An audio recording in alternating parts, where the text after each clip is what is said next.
예, 이제 시간이 되었습니다. 자, 이제 출애굽기 4장을 처음부터 읽어가면서 짧게 설명을 해드리도록 하겠습니다.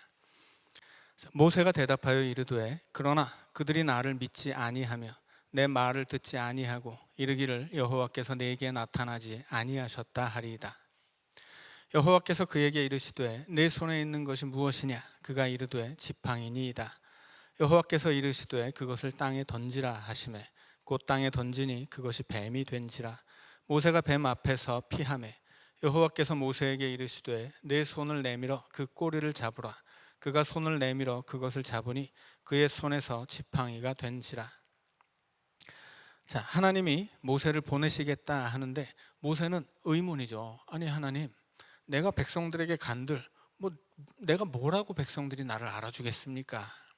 이야기하는 거죠. 그래서 이제 하나님이 표적을, 모세를 통해 기적을 일으키게 해서 모세가 하나님이 보낸 사람이라고 하는 걸 알게 할 수 있도록 해주겠다, 이런 말씀이죠. 그래서 처음에 그 표적이 뭐예요? 지팡이를 땅에 던져서 뱀을 만드는 거죠.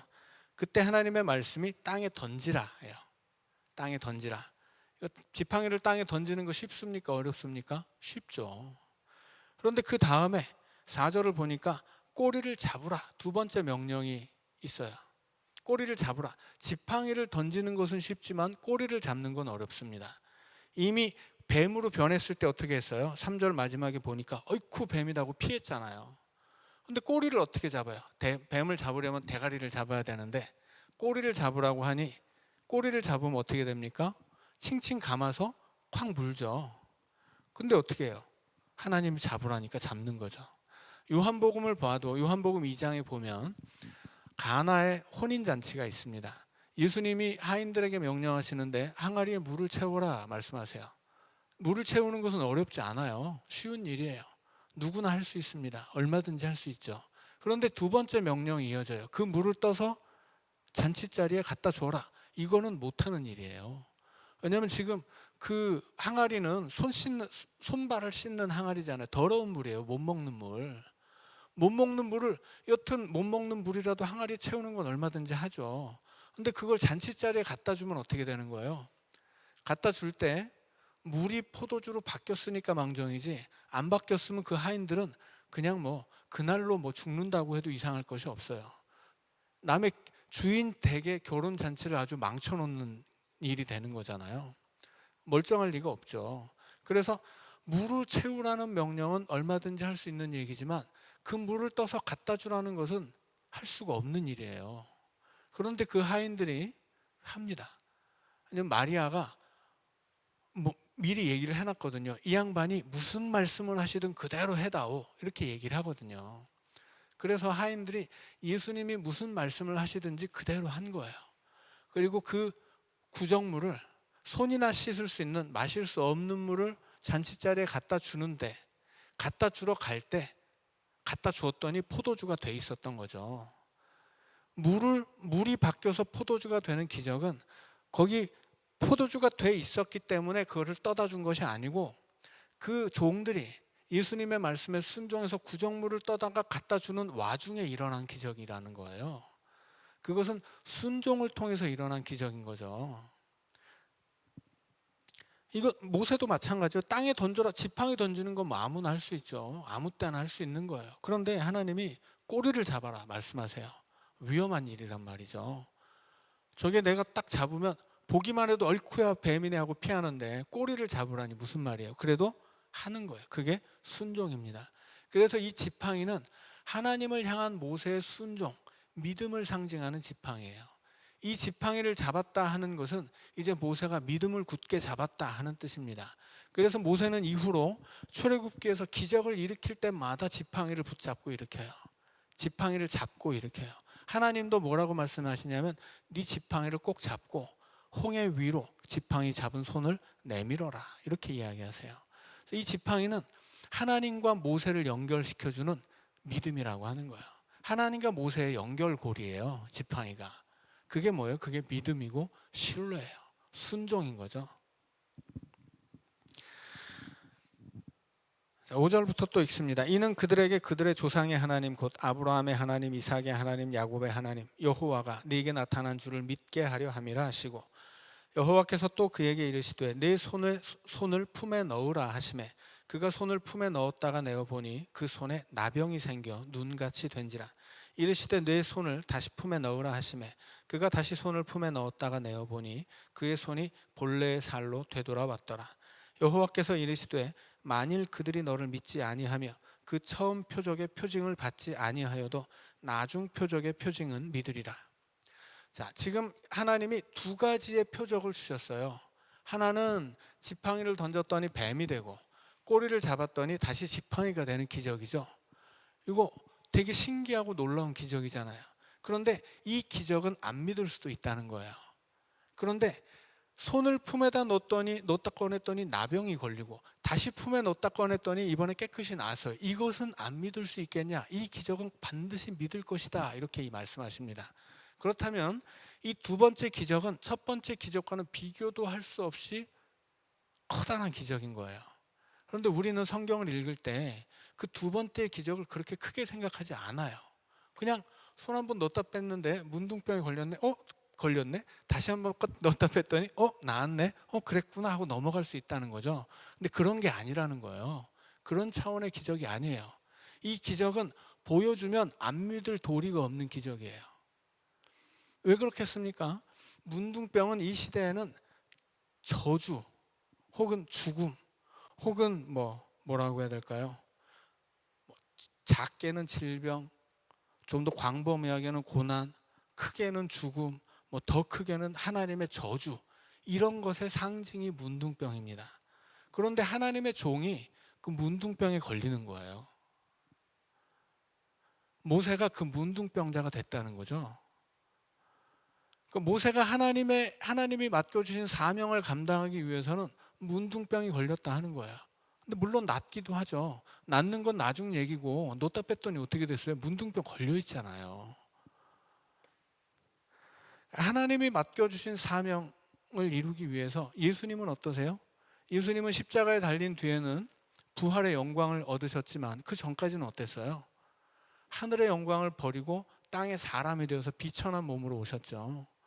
온갖 고난을 받고 멸시를 받고 수치를 당하며 죽었어요.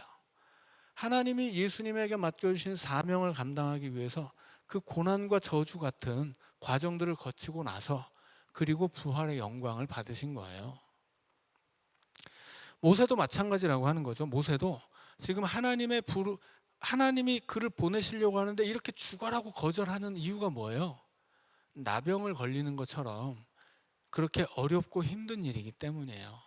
그럼에도 불구하고 모세는 하나님 앞에 자기를 드려야 되는 거죠. 그리고 그렇게 하나님 앞에 자기를 드릴 때 작게는 뱀이라고 피했는데 하나님이 꼬리 잡으라고 하잖아요. 그래도 잡아야 되죠. 모세가 해야 될 일은 그런 거예요. 위험하고 무섭고 보기만 하면 뱀이네 하고 피하고 싶은 그런 일, 더 나아가서는 그것보다 훨씬 더 무서운 문둥병에 걸리는 일까지도 모세가 해야 되는 거예요. 그래서 이 모세가 계속 하나님한테 나는 싫어요, 못해요 이런 얘기를 하고 있는 것입니다. 9절부터 다시 읽습니다. 그들이 이 두 이적을 믿지 아니하며 내 말을 듣지 아니하거든 너는 나일강 물을 조금 떠다가 땅에 부으라. 내가 떠온 나일강 물이 땅에서 피가 되리라. 이것은 이제 나중에 10가지 재앙에 나오기 때문에 따로 설명할 필요는 없겠습니다. 모세가 여호와께 아뢰되 오 주여 나는 본래 말을 잘하지 못하는 자니이다. 이제 모세가 못한다는 얘기가 이제 시작됩니다. 주께서 주의 종에게 명령하신 후에도 역시 그러하니 나는 입이 뻣뻣하고 혀가 둔한 자니이다. 여호와께서 그에게 이르시되 누가 사람의 입을 지었느냐? 누가 말 못하는 자나 못 듣는 자나 눈 밝은 자나 맹인이 되게 하였느냐? 나 여호와가 아니냐? 이제 가라. 내가 내 입과 함께 있어서 할 말을 가르치리라. 하나님이 네가 무슨 말을 해야 될지 내가 가르쳐 주마. 이렇게 이제 말씀하시죠. 모세의 핑계가 통하지 않는 거예요. 그러나 모세는 또 핑계를 댑니다. 모세가 이르되 오 주여 보낼 만한 자를 보내소서. 이제 하나님이 막 화를 내시죠. 여호와께서 모세를 향하여 노하여 이르시되 레위 사람 내 형 아론이 있지 아니하냐? 그가 말 잘하는 것을 내가 아노라. 그가 너를 만나러 나오나니 그가 너를 볼 때에 그의 마음에 기쁨이 있을 것이라. 너는 그에게 말하고 그의 입에 할 말을 주라. 내가 내 입과 그의 입에 함께 있어서 너희들이 행할 일을 가르치리라. 그가 너를 대신하여 백성에게 말할 것이니 그는 내 입을 대신할 것이요 너는 그에게 하나님같이 되리라. 너는 이 지팡이를 손에 잡고 이것으로 이적을 행할지니라. 하나님이 맡겨주신 사명 능히 감당할 수 있도록 하나님 함께 해주시고 할 말도 가르쳐 주시고 대신 말할 사람도 붙여주시고 이제 그가 사용할 도구도 손에 쥐어주시죠. 그러니까 부족함이 없다는 거예요. 모세 자신은 부족한 사람이죠. 그러나 하나님이 맡겨주시는 일을 맡겠다고 할 때는 그에게 부족함이 없습니다. 왜냐하면 하나님이 다 알아서 채워주시기 때문이에요. 자, 18절부터 읽습니다. 모세가 그의 장인 이드로에게로 돌아가서 그에게 이르되 내가 애굽에 있는 내 형제들에게로 돌아가서 그들이 아직 살아있는지 알아보려 하오니 나로 가게 하소서. 이드로가 모세에게 평안히 가라 하니라. 여호와께서 미디안에서 모세에게 이르시되 애굽으로 돌아가라.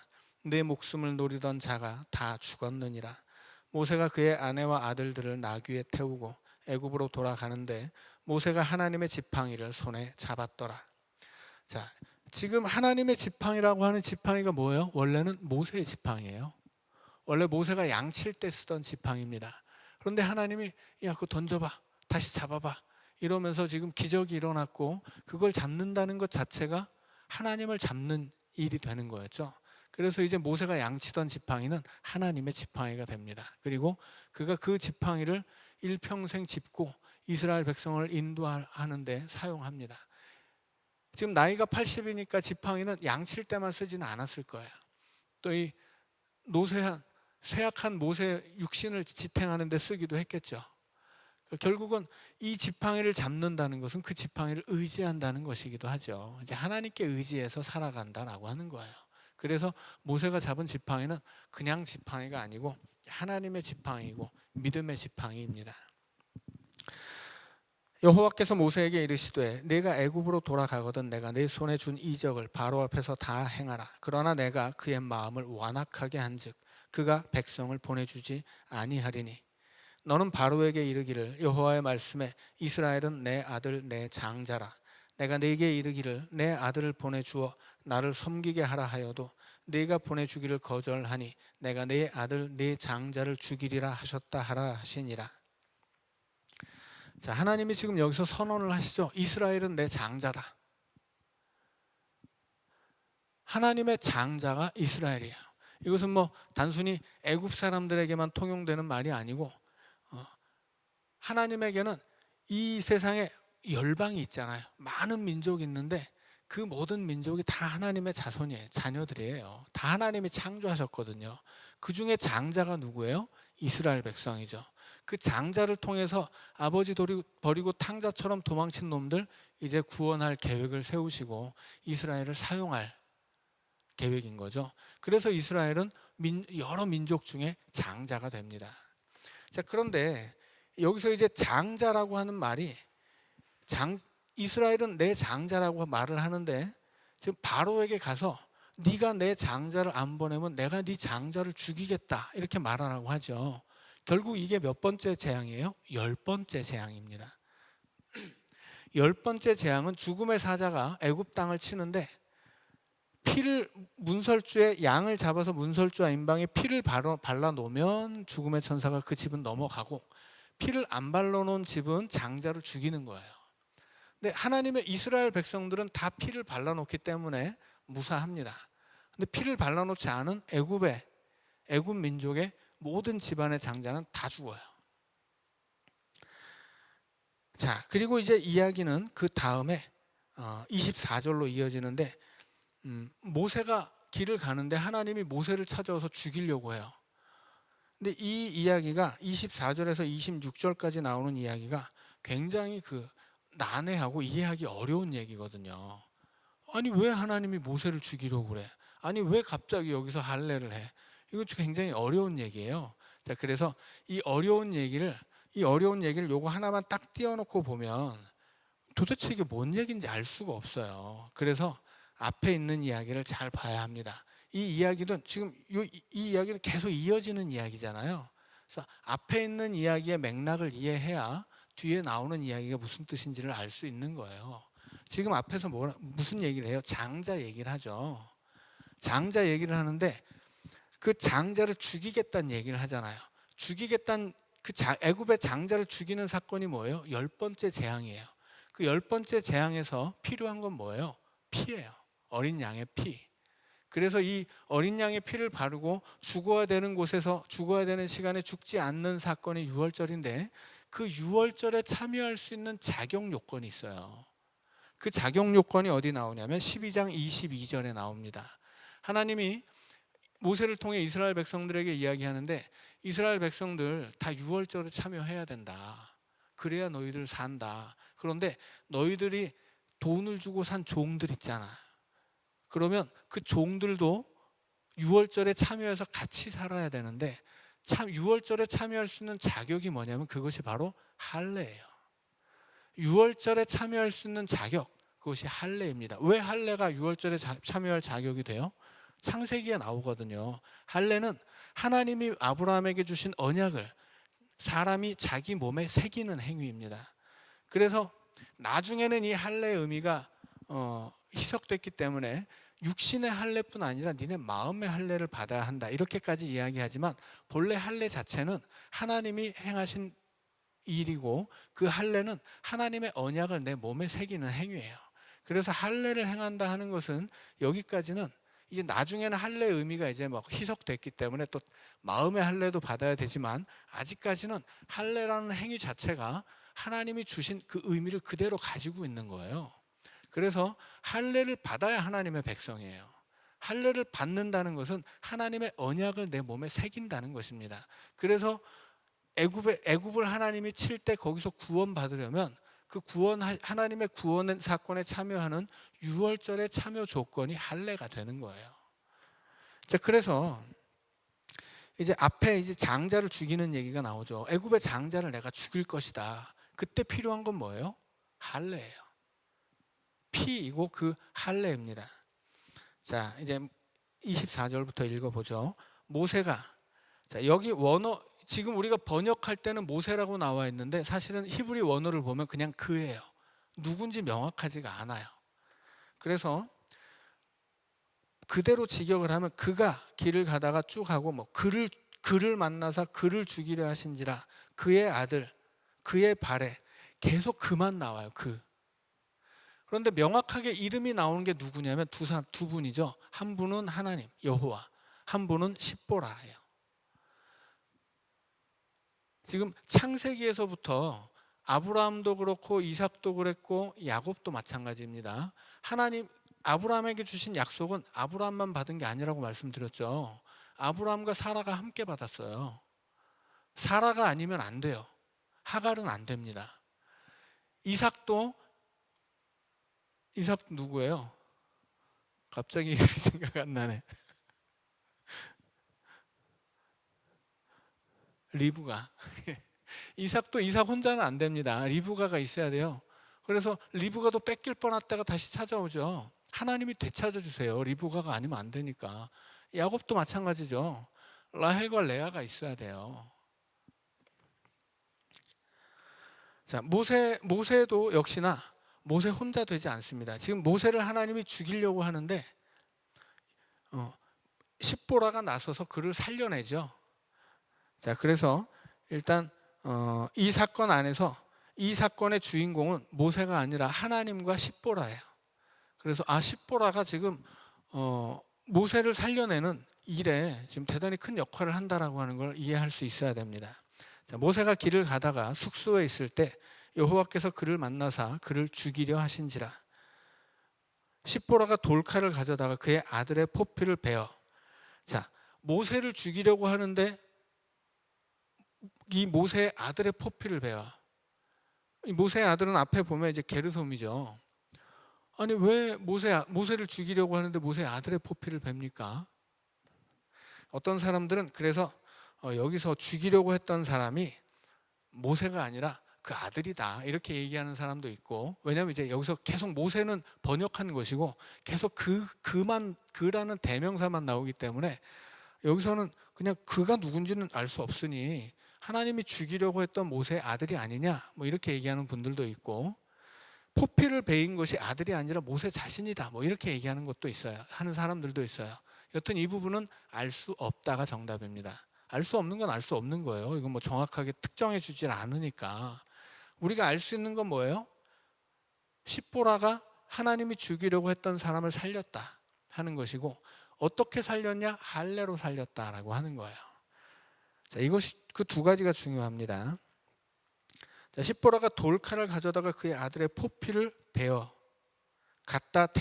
그의 발에 갖다 대어 이르되 당신은 참으로 내 피 남편이로다 하니 여호와께서 그를 놓아 주시니라. 이제 할례, 그리고 밑에 친절하게 해설이 나오죠. 그때 십보라가 피 남편이라 함은 할례 때문이었더라. 지금 할례를 행한 거예요.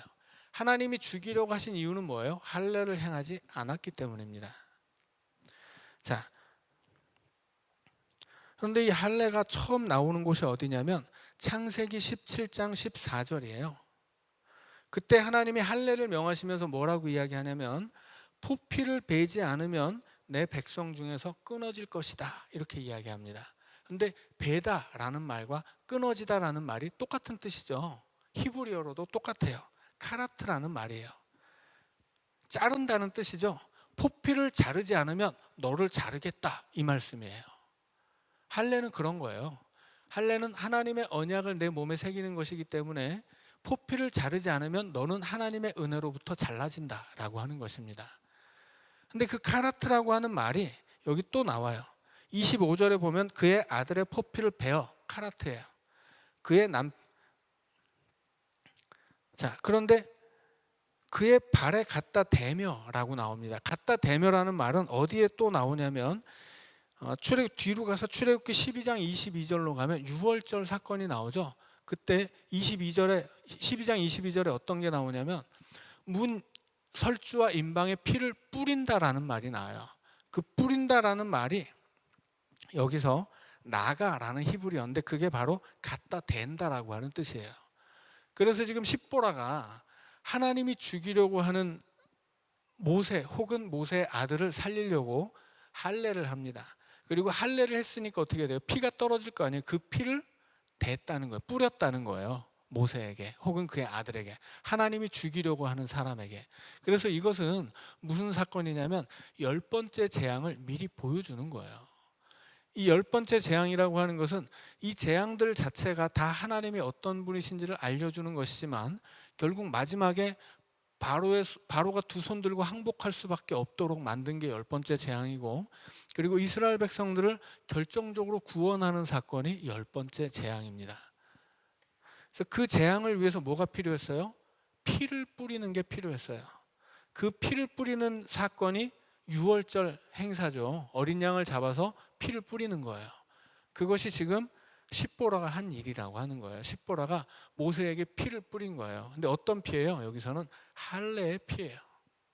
할례를 받는 것, 유월절 어린 양의 피를 뿌리는 것, 이것이 하나님이 보실 때는 똑같이 구원받으려면 해야 하는 일이에요. 할례는 뭐라고요? 하나님의 언약을 사람의 몸에 새기는 일입니다. 어린 양의 피를 뿌리는 일은 뭐예요? 죄의 삭은 사망이고, 결국 사망이라고 하는 것은 죽음인데 피를 뿌린다는 것은 무슨 뜻이에요? 누군가 대신 죽었다는 거거든요. 그래서 이걸 대속이라고 하죠. 하나님의 구원은 여튼 그냥 누군가를 구원해 주는 것이 아니라 어떤 죽어야 될 생명을 위해 다른 생명이 대신 죽는 거예요. 그것이 구약시대 제사였죠. 그리고 신약으로 넘어오면 그 역할을 맡으신 분이 예수 그리스도예요. 그래서 예수님이 우리를 대신해서 당신의 피를 뿌려주신 거예요. 그래서 그 피의 뿌림을 받고 우리는 구원을 받는 것입니다. 내가 죽어야 되는데 예수님이 대신 죽는 거거든요. 그것을 보여주는 게 뭐예요? 그것이 유월절이에요. 그래서 요한복음은 예수님을 유월절 어린 양이라고 명시합니다. 예수님은 유월절 어린 양이에요. 유월절에 대신 죽어서 피를 뿌려서 구원을 받게 했던 그 어린 양이 지금 십자가에 죽으시는 예수님이고, 십자가에 흘리는 예수님의 피가 구약시대 유월절에 문설주와 임방에 발랐던 어린 양의 피라고 하는 거예요. 그리고 여기서는 할례를 행함으로써 흐르게 된 피가 바로 그 어린 양의 피와 동일한 효과를 갖는 것입니다. 그래서 하나님의 구원을 받기 위해서 꼭 행해야 할 일, 그것은 할례예요. 근데 할례 자체에 어떤 힘이 있는 게 아니죠. 할례라고 하는 것은 하나님의 언약을 내 몸에 새긴다는, 마치 우리가 세례를 받는 것과 똑같은 하나의 예식이에요. 고백인 거죠. 그래서 결국은 할례에 대해서도 신명기에서 몸에도 할례를 행하지만 마음의 할례를 받아야 된다, 그렇게 얘기하거든요. 결국은 할례라고 하는 것은 예식 자체보다도 그것의 의미가 더 중요한 거다라고 하는 것입니다. 그래서 지금 여기서 이 십보라가 하는 일은 할례를 통해서 모세를 구원하는 일인데, 결국 이것이 유월절과 같은 것이고, 그리고 이것은 이 하나님의 이스라엘을 구원하겠다고 하는 하나님의 언약을 자기 몸에 새기는 행위가 할례였기 때문에, 결국은 아브라함 시대부터 하나님이 언약을 주시고 그 언약의 지표로 할례를 주시고 그것에 순종해서 살게 하신 것이 지금 계속 이어지고 있는 거예요. 똑같은 얘기가, 똑같은 이야기인데 다른 방식으로 계속 우리에게 보여주고 있는 거죠. 자, 27절부터 계속 읽습니다. 여호와께서 아론에게 이르시되 광야에 가서 모세를 맞으라 하시매 그가 가서 하나님의 산에서 모세를 만나 그에게 입맞추니 모세가 여호와께서 자기에게 분부하여 보내신 모든 말씀과 여호와께서 자기에게 명령하신 모든 이적을 아론에게 알리니라.